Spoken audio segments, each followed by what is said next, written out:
Alright, so this is about 15 minutes more work from where I left off last time, and now you can just see the basic details that appear in the deer head. It's usually a trade-off to try to find out how deep do you need to go in order for those details to appear in either your 3D print or your casting. I would probably push things a little bit deeper just to make sure, because it's sometimes better to go further than not far enough, especially during the cleanup phase. So, but at the same time, I don't think I really want to spend too much more time on this in that sense, because the last thing that I really want to do before I start exporting this out for the purposes of 3D printing or for the purposes of rendering is to just put a little bit of that detail in that we see here in the sort of the hair of the mane of the deer. And I'm not going to try to be precise about that in any way. There's a lot of different ways you could do that. Basically the idea is to just get some sort of micro detail in there that is deep enough that it will come through in the print and in the casting. So you could do that. You could just draw it in. If I go to my brush menu, and you'll notice here that I am actually in a different layout than I was in the previous video. So let me just change back to a similar layout to what I was in before. If I go to my brush menu, and I go to something like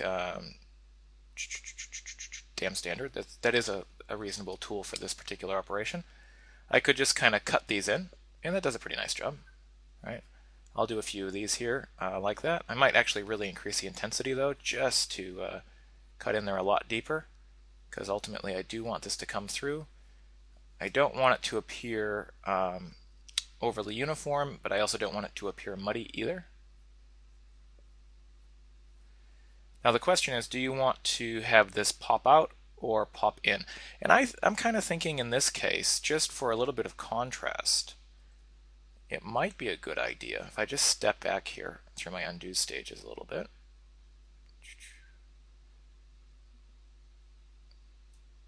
So it wasn't too far into that.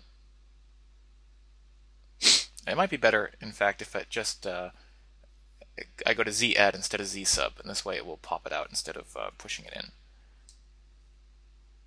That's okay. I think just for the sake of contrast here, that would work better. Right, so I'm going to do a little bit of this here. We'll decide which one is the best option to go with in a minute. Another option would be, instead of the Dam Standard brush, we could go to something like the rake tool. And if I just try this out here, I'm going to turn off the alpha there. Alpha off. Oh, actually, no, the alpha was necessary on that one. Apologies. There we go. That's what comes with it by default. All right. This one isn't giving me quite the level of detail that I would like, so I'm going to turn on lazy mouse and see if that will do anything better. Nah, not really loving that one. But it is an option sometimes, especially if you have a larger area. It will kind of rake down, cut into it, gouge into it. Step back from that one. I'm just trying things here. I'm not sort of in love with any one particular option. I could also go to just our standard brush as well, and I could change the brush alpha there, and I could take maybe something like maybe this. Let's try this. Yeah, you get kind of similar results to what I got before. So really what I'm trying to do is just try different brushes and see which one gives me the best results. If I don't like the brush necessarily, I could also try going to drag rectangle and just pulling this out and seeing what it gives me as a result. I mean, that's kind of interesting, but it's a little bit soft. I could go back to maybe this and see what that gives me. Yeah, but not really quite right. There are a lot of other tools and alphas and brushes and stuff like that you can download from ZBrush Central. So just, giving you an idea of some of the options that I give myself as I look to this. So I think what I'm going to stick with is just Dam Standard, because that seemed to be the best one. And I'll just continue to add these in here just a little bit all over the place, trying to retain the basic flow to the head and the neck here.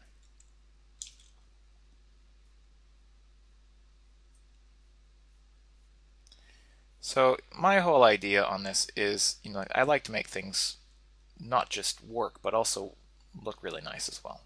So I will spend a bit more time on what I'm creating. And if that's not your workflow, well, that's fine. You know, everybody has their own considerations. Time obviously is a big consideration for many, and you have to be, you know, sensitive to that. If time is a big thing, then you got to do things faster. But for me, I usually like to take the extra hour if I have it available and just use it. So I think I got mostly enough detail there. It gives the right impression without being too you know, too adventurous. And so let me just scale out here. I think that's giving me a pretty nice result. I would probably just go in, and if I go back to my clay tool, clay buildup, just go in here and touch up this area slightly.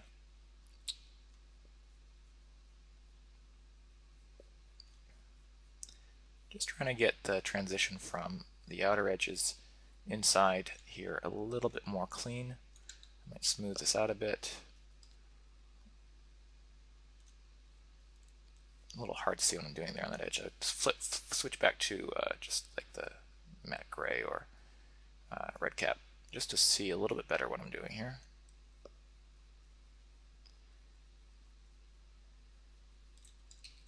Smooth, smooth, smooth a bit.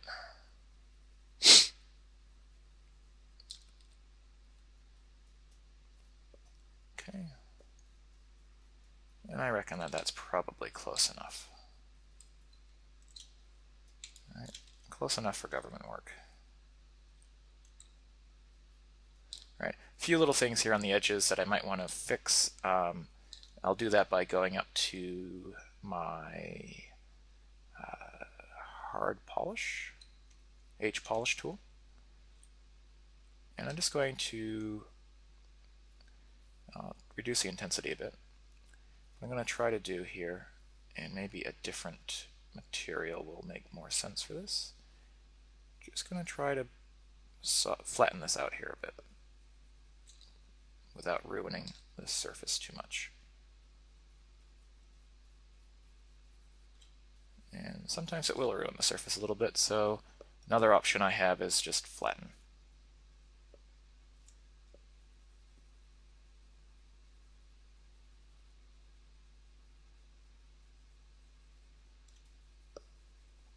Right. So, that little bit of, you know, elevation change there is probably not enough to really be noticed too much.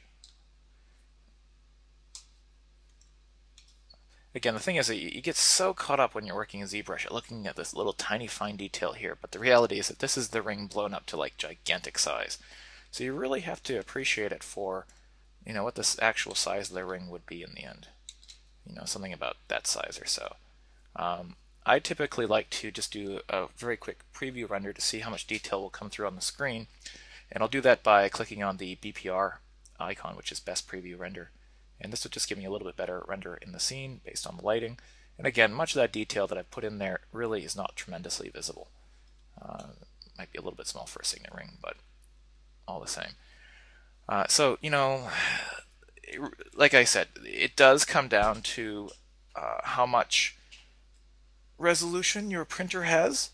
It comes down to how good your casting is as well, the kind of investment that you're using. And ultimately, I do try to go for as much detail as possible, and I do keep in mind that sometimes, look, you know, I might really want to go in, and if I grab that damn standard again, I might just actually try to make these slightly bigger, because they might really not be all that visible otherwise. So that's just kind of a reality about sculpting.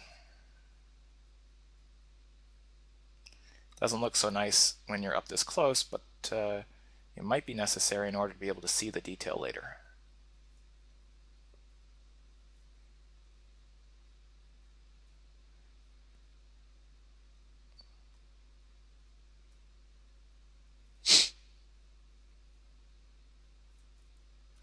Okay, and I'll scale that back down. Yeah, it's a little bit better. I can kind of see it now. Alright, so let me save this real quick. Save as, and I'll save that as 04. Again, I mentioned before that I save in iterations, and that's just in case I accidentally make a huge mistake somewhere along the line. And that way I don't have a corrupted file, and I'd have to start all over again. Okay, so the final thing that we need to do in order to get this out of here is to export it. At the moment, however, this file has on the par of 680,000 polygons, which is a bit heavy and unnecessarily large. So if I were to even take a look at the polyframe view, where I can see all my polygons, it's just unnecessarily dense, especially all over this part of the ring, where there's no extra detail. So the best thing to do is to allow ZBrush to go through and find areas that it feels it can throw out some polygonal detail, and then to keep a higher concentration of polygonal detail in the areas where there is in fact more detail to begin with. And that would be using what's called decimation. Now to bring that up, we need to go to ZPlugin.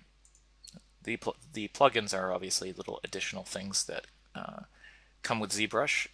Some of these things you can add in yourself, but many of these ones come on their own. Decimation Master is one of them. So we'll click on Decimation Master. And sorry that there's sort of this overlay is happening here. I can't really do much about that. In fact, actually, I can do a little bit something about that. I can grab this little sort of circle with an arrow pointing to the upper left, and if I click and drag that over here onto this dock, I can just drop this menu right here. So it's a little bit easier to see what's going on.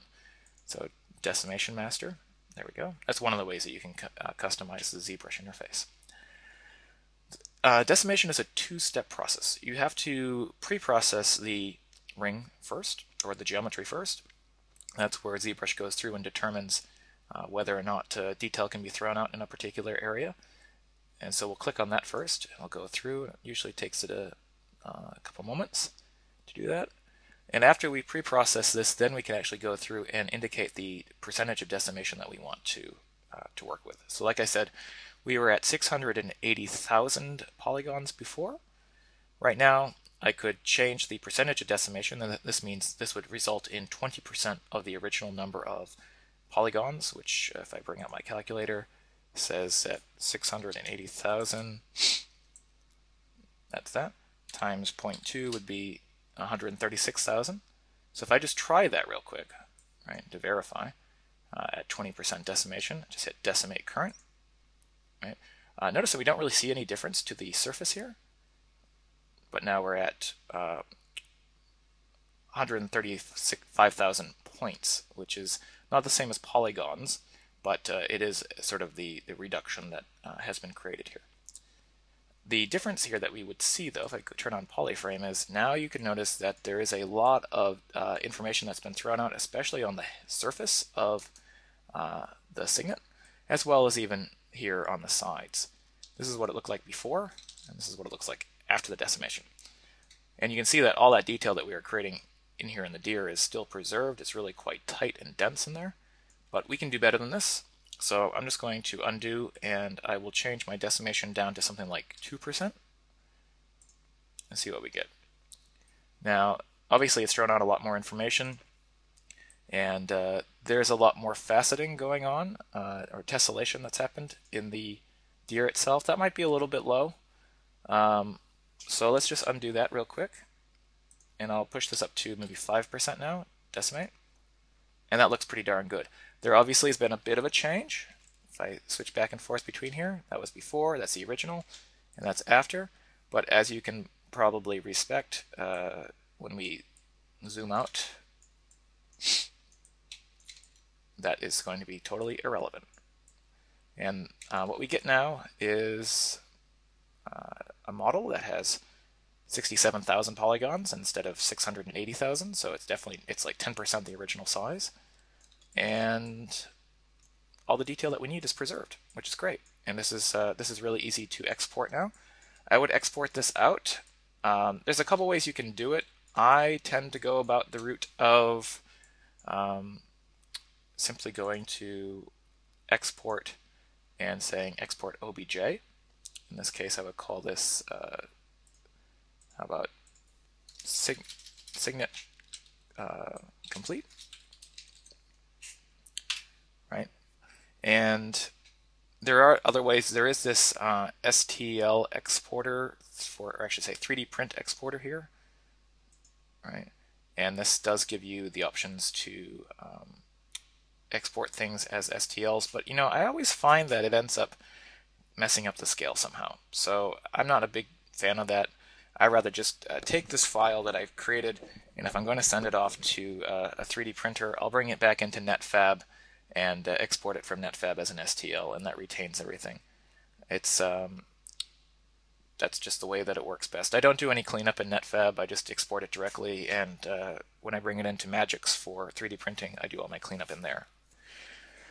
The other thing is, if you're going to bring this into like Rhino for rendering, this will import into Rhino really nicely. So I'll just bring that in real quick.